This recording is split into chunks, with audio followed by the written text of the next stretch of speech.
भारत में आपका एक बार फिर से स्वागत है।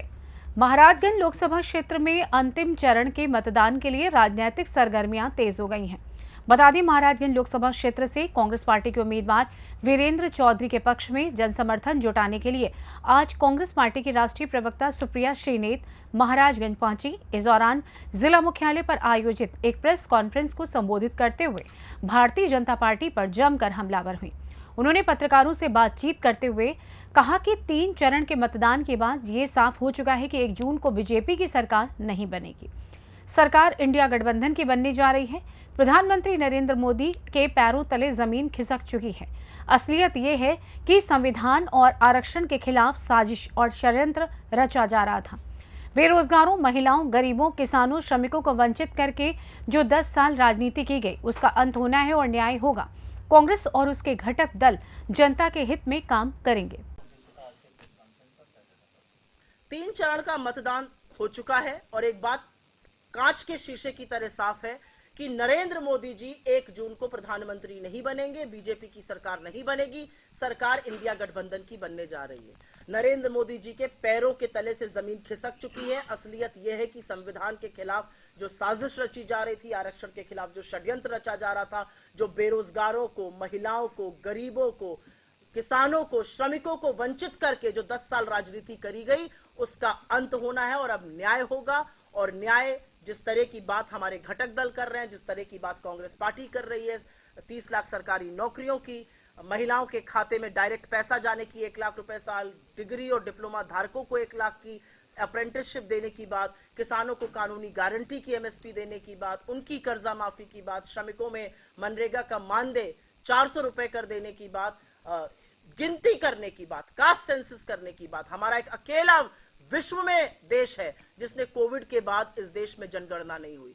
इधर उधर की झूठी बातें, इधर उधर का रागलाप करके जनता मोदी जी से चंगा चुकी है और मोदी जी भी जानते हैं कि तीसरे चरण के मतदान के बाद झोला उठाने का वक्त आ गया है।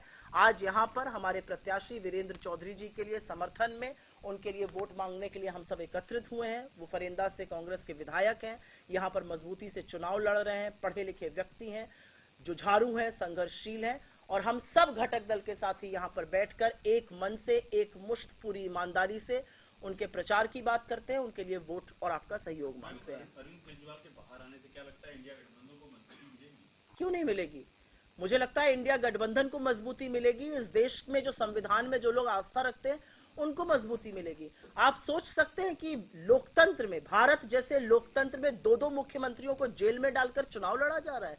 ये कौन से तरीके हैं? आप सोच सकते हैं कि चुनाव के जस्ट पहले सबसे प्रमुख विपक्षी दल के खाते सीज कर दिए जाते हैं। आप ये सोच सकते हैं कि मुख्य धारा के मीडिया को पूरी तरह से ब्लैकआउट कर देने के निर्देश दिए जाते हैं। ये अलग बात है कि मीडिया अब आपकी बात सुनने को तैयार नहीं, क्योंकि अब आवागमन की बेला है तो मीडिया भी थोड़े अपने तेवर दिखा रहा है। नरेंद्र मोदी जी ने अडानी और अंबानी का इतना बड़ा नाम लिया, भ्रष्टाचार का इतना बड़ा आरोप लगाया, कहा बोरों में भर भर के, टेम्पो में लाद लाद कर काला धन बांट रहे हैं, लेकिन आप जैसा प्रबुद्ध वर्ग उनकी बात पे कुछ कर ही नहीं रहा है। टीवी डिबेट ही नहीं हो रहे हैं, ईडी सीबीआई उनकी बात नहीं सुन रहा है, क्योंकि अब आने जाने की बेला है तो जाते हुए प्रधानमंत्री की बात अधिकतर सुनी नहीं जाती है। 400 पार की बात कर रहे हैं, वो कहते हैं सारे भ्रष्टाचारी एक मंच पे आ जाएं। प्रधानमंत्री 400 की बात कर नहीं रहे हैं, कर रहे थे।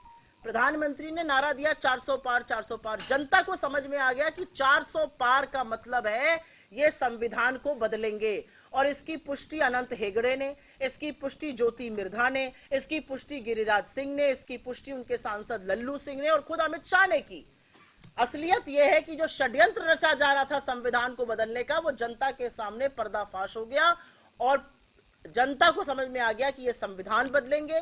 ये बाबा साहब ने जो हक दिया है, जो दलितों, वंचितों, शोषितों, आदिवासियों, पिछड़ों को आरक्षण का हक है, ये उसको समाप्त करेंगे। तो अब नरेंद्र मोदी जी अपने किसी भी मंच से 400 पार की बात नहीं करते हैं। अब आप जैसे प्रबुद्ध पत्रकारों के साथ बैठकर वो समझाते हैं कि 400 तो मेरे अभी ही हैं, वाईएसआरसीपी से, बीजेडी से, जिनके खिलाफ वो चुनाव लड़ रहे हैं। ये बहकी बहकी बातें नरेंद्र मोदी जी ऐसे ही नहीं कर रहे हैं। हार का बड़ा गहरा सदमा लगा है। महाराजगंज से सी न्यूज संवाददाता अंगद शर्मा की रिपोर्ट। फिलहाल इस खास रिपोर्ट में बस इतना ही। देश दुनिया की तमाम खबरों की जानकारी के लिए बने रहिए सी न्यूज भारत के साथ। हर खबर आपके साथ, आपके हाथ।